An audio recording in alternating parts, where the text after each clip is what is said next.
Hello guys, अब हम लोग देखते हैं अलजेब्राइक मेथड्स। एक्सरसाइज 3.3 में हम लोगों को अलजेब्राइक मेथड्स का यूज़ करके पेयर ऑफ लीनियर इक्वेशंस को सॉल्व करना है।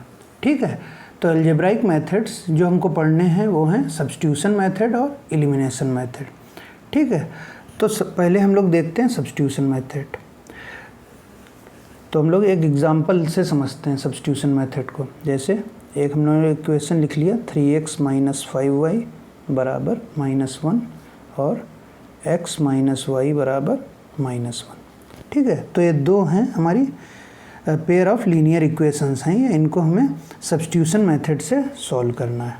ठीक है, तो सब्स्टिट्यूशन मेथड में क्या होता है कि हमको इन दोनों इक्वेशन में से कोई एक इक्वेशन लेके चलनी है और उसमें से x की वैल्यू निकालते हैं। मतलब अगर हम इक्वेशन 1 को लेके चलते हैं और x की वैल्यू निकालते हैं तो x की वैल्यू y के टर्म में आएगी। ठीक है, तो जो x की वैल्यू y के टर्म वाली आएगी उसको हम लोग इक्वेशन 2 में रख देंगे। तो जब इक्वेशन 2 में रखेंगे उसको तो x नहीं रहेगा, केवल y में इक्वेशन हो जाएगी। ठीक है, और फिर उस इक्वेशन को सॉल्व करके y की वैल्यू निकाल लेंगे। ठीक है, फिर जो हमारी y की वैल्यू आएगी उसको इक्वेशन 1 में रख देंगे, उससे x की वैल्यू आ जाएगी। तो इसीलिए इसको सब्स्टिट्यूशन मेथड कहते हैं कि हम किसी इक्वेशन से हम लोग फर्स्ट या सेकंड इक्वेशन में से किसी इक्वेशन का यूज़ करके x या y की वैल्यू निकाल लेंगे। ठीक है, जो x या y की वैल्यू आएगी उसको किसी दूसरी इक्वेशन में सब्स्टिट्यूट कर देंगे। ठीक है, तो जब उसको सब्स्टिट्यूट करेंगे तो जिस इक्वेशन में वो वैल्यू रखेंगे तो वो इक्वेशन उस वेरिएबल के लिए सॉल्व कर लेंगे। जैसे हमने x की वैल्यू निकाली है तो वो इक्वेशन जिसमें वैल्यू रखेंगे तो y के लिए सॉल्व करेंगे। अगर हमने y की वैल्यू निकाली है तो x के लिए सॉल्व करेंगे। ठीक है, तो x की वैल्यू निकाली है तो y के लिए जब सॉल्व करेंगे तो एक y की वैल्यू आ जाएगी, उसको इक्वेशन 1 या 2 में रख देंगे तो x की वैल्यू आ जाएगी। ठीक है, चलिए शुरू करते हैं, इसको हम लोग देखते हैं कैसे करेंगे। तो सब्स्टिट्यूशन मेथड क्या कहता है? अच्छा, जो x और y की वैल्यू आएंगी वो क्या होंगी? वो सल्यूशन होंगी इन दोनों इक्वेशंस का। ठीक है, सल्यूशन हम लोगों ने प्रीवियस वीडियोस में देखे हैं कि सल्यूशन क्या होता है। जब LHS = RHS हो जाता है तो वो सल्यूशन कहलाता है। ठीक है, तो हम लोग इसको शुरू करते हैं।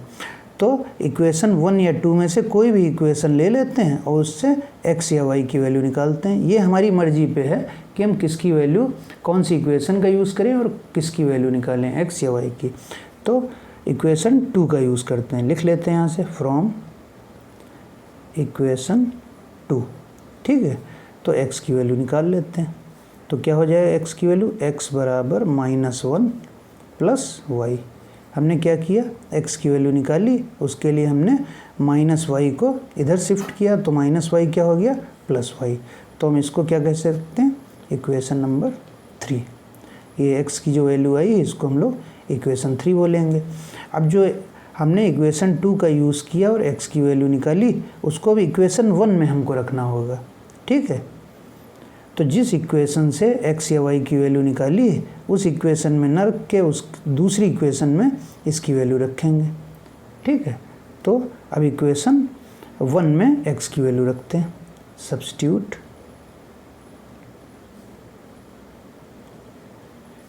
Value of x in equation 1। ठीक, इक्वेशन नंबर 1 में x की वैल्यू रख देते हैं तो क्या होगा? 3x की वैल्यू -1 + y -5y बराबर -1। हमने x की वैल्यू यहाँ पे रख दी, 3 - 1 + y -5y बराबर -1। ठीक है, तो क्या हो जाएगा ये?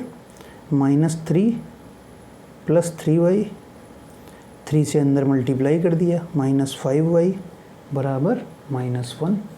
ठीक है, तो अब क्या होगा? -3 प्लस का 3y माइनस का 5y दैट इज़ माइनस का 2y बराबर -1।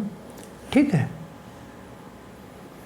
अब ये -3 को हम राइट साइड में शिफ्ट करते हैं तो -2y बराबर -1, माइनस का 3 राइट साइड में आएगा तो प्लस का 3 हो जाएगा, तो 3 प्लस का 3 माइनस का 1 इज़ प्लस का 2, तो -2y बराबर 2। तो y की वैल्यू क्या आ जाएगी, 2/-2 दैट इज़ 1/-1 दैट इज़ -1। तो हमारी y की वैल्यू क्या आई है, y की वैल्यू -1, y की वैल्यू हमारी आ गई -1। ठीक है, अब इस y की वैल्यू को हम लोग किसी भी इक्वेशन में रख सकते हैं, चाहे इक्वेशन 3 में रख दें या किसी और इक्वेशन में रख दें। तो इक्वेशन 3 में हम लोग y की वैल्यू रख देते हैं। ठीक है, फ्रॉम इक्वेशन 3। ठीक है, इक्वेशन 3 हमारा क्या है, x बराबर -1 प्लस वाई, तो x बराबर -1 प्लस वाई की वैल्यू -1, तो ये क्या हो गया, -1 दैट इज़ -2। तो x की वैल्यू हमारी कितनी आ गई, -2। ठीक है, तो दीज जो हमारी ये x की वैल्यू -2 आई और y की वैल्यू -1 आई, तो इनको हम लोग क्या कहेंगे, these values are the solution of the above equation. तो हम लोग ये चेक भी कर सकते हैं कि ये जो वैल्यूज़ आई हैं हमारी, क्या वो सॉल्यूशन है इसका।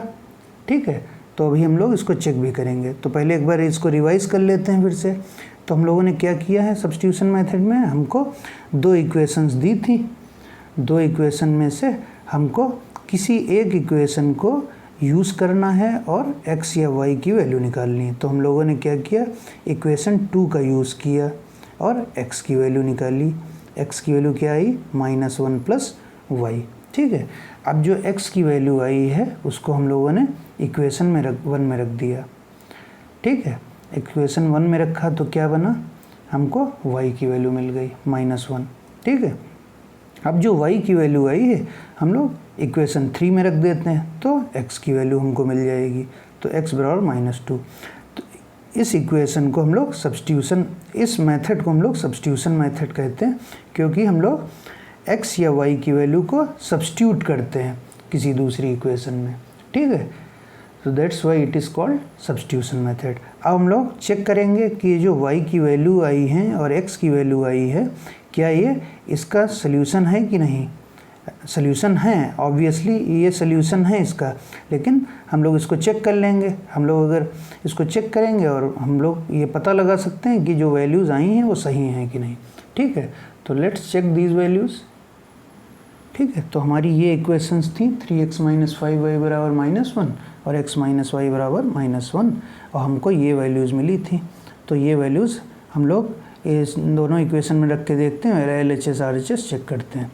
तो यूजिंग इक्वेशन 1। ठीक है, तो क्या हो गया, x और y की वैल्यू रखते हैं LHS, तो क्या हो गया, 3 × x that is -2 -5 × -1, 3 × -2 is -6, -5 × -1 +5 that is -1। ठीक है, अब RHS देखते हैं। RHS कितना है हमारा, -1। तो हम लोग देख सकते हैं LHS बराबर RHS। तो ये इक्वेशन 1 के लिए ट्रू है, मतलब हमारी जो है वैल्यू आई है इक्वेशन 1 को सेटिस्फाई कर रही हैं। अब इक्वेशन 2 को देखते हैं using equation 2।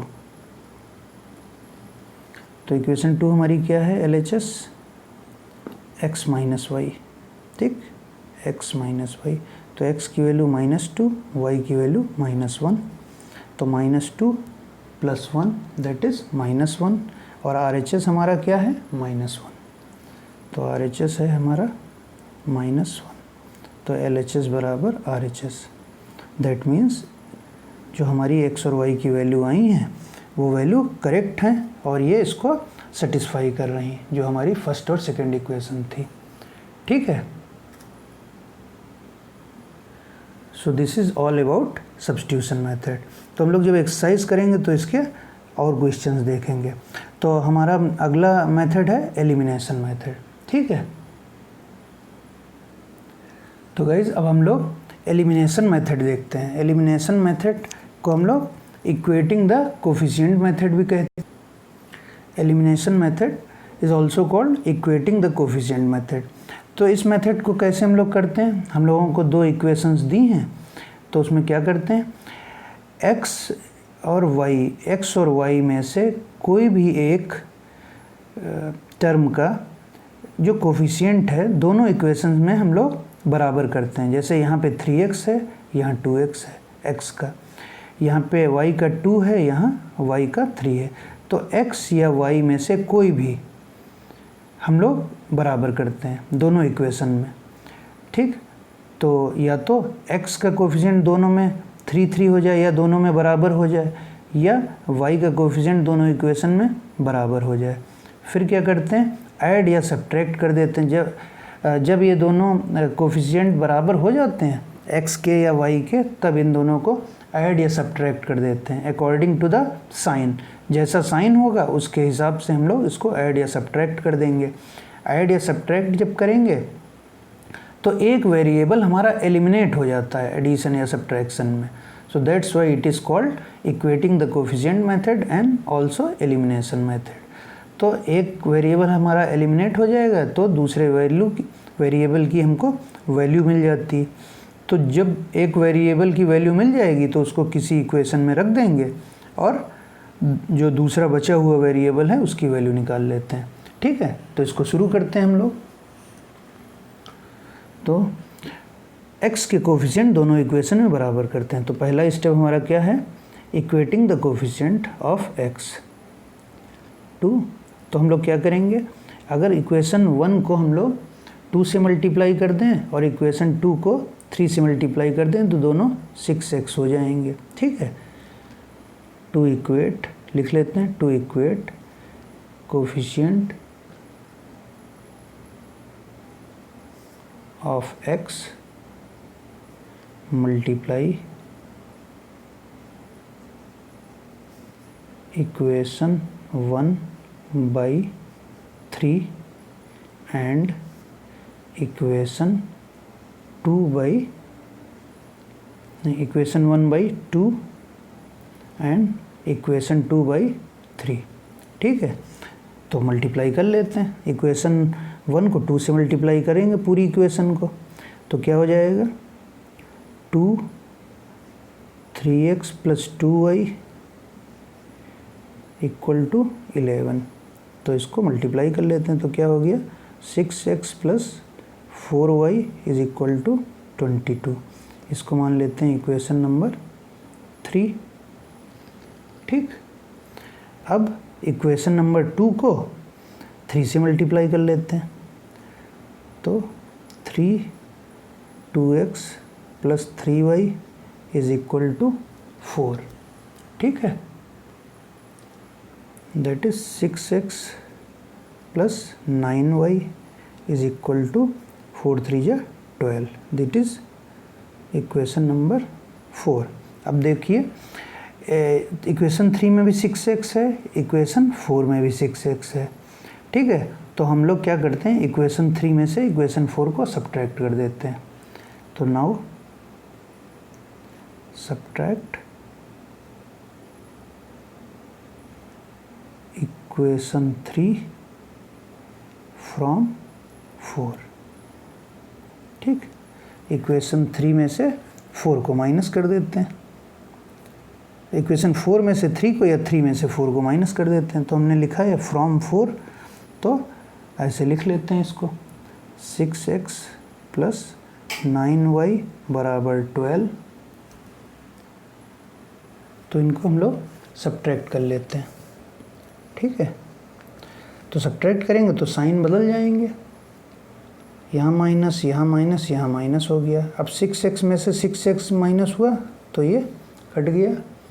9y - 4y is 5y, 12 - 22 is -10। तो y बराबर -10/5, दैट इज़ -2। तो y की वैल्यू हमको मिल गई -2, ठीक। अब जो y की वैल्यू आई इसको हम लोग किसी भी इक्वेशन में रख देते हैं, 1 2 3 4 किसी भी इक्वेशन में। ठीक है। तो पुट नाउ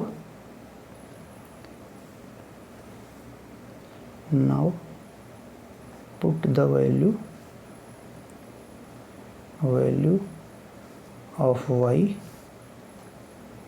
इन इक्वेशन 1। किसी भी इक्वेशन में रख सकते हैं, 1 2 3 4 में से किसी भी इक्वेशन में। तो इक्वेशन 1 में रख देते हैं, ठीक है। तो हमारी इक्वेशन 1 क्या थी? हमारी इक्वेशन 1 थी 3x + 2y = 11।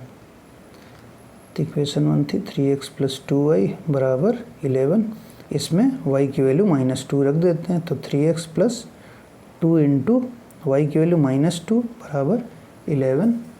तो 3x - 4 = 11। तो 3x = 11 + 4 दैट इज़ 15, ठीक है। तो x बराबर कितना हो जाएगा? 15/3 दैट इज़ 3 × 1 = 3, 3 × 5 = 15 दैट इज़ 5। तो हमको x की वैल्यू मिल गई 5 और y की वैल्यू -2, ठीक है। तो ये था हमारा सब्स्टिट्यूशन मेथड। तो सब्स्टिट्यूशन मेथड में हमने क्या क्या किया, एक बार फिर से रिवाइज कर लेते हैं। तो एलिमिनेशन मेथड को फिर से रिवाइज करते हैं। तो क्या एलिमिनेशन मेथड को हम लोग इक्वेटिंग द कोफिशिएंट मेथड भी कहते हैं। तो इसमें हम लोगों ने क्या किया, हमको 2 इक्वेशन दी थी, उनके हम लोग कोफिशिएंट को इक्वेट करते हैं, चाहे x के कर लें या y के कर लें। तो हमने क्या किया, पहले x के कोफिशिएंट को इक्वेट किया। x के कोफिशिएंट को इक्वेट करने के लिए हमने जो इक्वेशन 1 थी उसको 2 से मल्टीप्लाई किया और इक्वेशन 2 थी उसको 3 से मल्टीप्लाई किया, ठीक है। तो मल्टीप्लाई करके इक्वेशन 1 हो गई 6x + 4y = 22 और इक्वेशन 2 हो गई 6x + 9y = 12, ठीक है। अब इसके बाद हमको हमारे जो x के दोनों इक्वेशन में कोफिशिएंट थे बराबर हो गए। अब इनको हम लोग साइन के हिसाब से एडिशन या सब्ट्रैक्ट कर देते हैं। अब यहाँ पे भी प्लस है, 6x के पहले कोई साइन नहीं, तो ये प्लस और ये भी प्लस दूसरी इक्वेशन में भी। तो इन दोनों को सब्ट्रैक्ट कर देंगे तो x एलिमिनेट हो जाएगा, ठीक है। तो यहाँ पे हम लोगों ने सब्ट्रैक्ट कर दिया इक्वेशन 4 से 3 को, तो हमको y की वैल्यू -2 मिल गई। और जो y की वैल्यू -2 आई थी उसको हम लोगों ने इक्वेशन 1 में रखा तो x की वैल्यू आ गई। सो this is all about elimination method. अब हम लोग ये चेक करेंगे कि ये जो वैल्यूज़ हमको x और y की मिली हैं, क्या ये वैल्यू सल्यूशन है इस इक्वेशन का। तो हम लोग ये कैसे चेक करेंगे, बाय यूजिंग LHS = RHS वाला मेथड, ठीक है, ठीक है। तो अब हम लोग जो हमको x की वैल्यू और y की वैल्यू मिली है उसको इन दोनों इक्वेशन में रख के चेक कर लेते हैं कि whether it is a solution और नॉट। तो यूजिंग इक्वेशन 1, ठीक है। तो इक्वेशन 1 है 3x + 2y = 11। x की वैल्यू इसमें 5 रखते हैं प्लस y की वैल्यू -2 रखते हैं LHS। तो 5 3 = 15, 2 × -2 इज़ -4, तो कितना आएगा 11, ठीक। और हमारा RHS कितना है 11, तो RHS इज़ 11। तो LHS = RHS, ठीक है। तो जो हमारी x की वैल्यू 5 और y की वैल्यू -2 है, इट इज़ सेटिस्फाइंग इक्वेशन 1। अब इक्वेशन 2 को चेक करते हैं। तो इक्वेशन 2 है हमारी 2x + 3y = 4। x की वैल्यू हमारी 5 आई थी और y की वैल्यू -2। तो LHS 2 × x की वैल्यू 5 और y की वैल्यू -2, तो कितना आएगा 5 2 = 10 और 3 × -2 इज़ -6 दैट इज़ 4। और हमारा RHS भी 4 है, RHS = 4, hence LHS = RHS। So हमने ये भी चेक कर लिया, hence x = 5 and y = -2 is the solution of the given equation. So we can write. So ये तो वैसे हम लोगों ने चेकिंग के लिए किया है, so but still you can write the obtained values of x and y are the the solution of the given equation. ठीक है guys, so this is all about elimination method. ठीक है, अब इसके जो बाकी एग्जांपल्स हैं वो जब हम लोग एक्सरसाइज करेंगे इसकी तब हम लोग करेंगे। ठीक है guys, if you still have any question you can drop A question in comment box.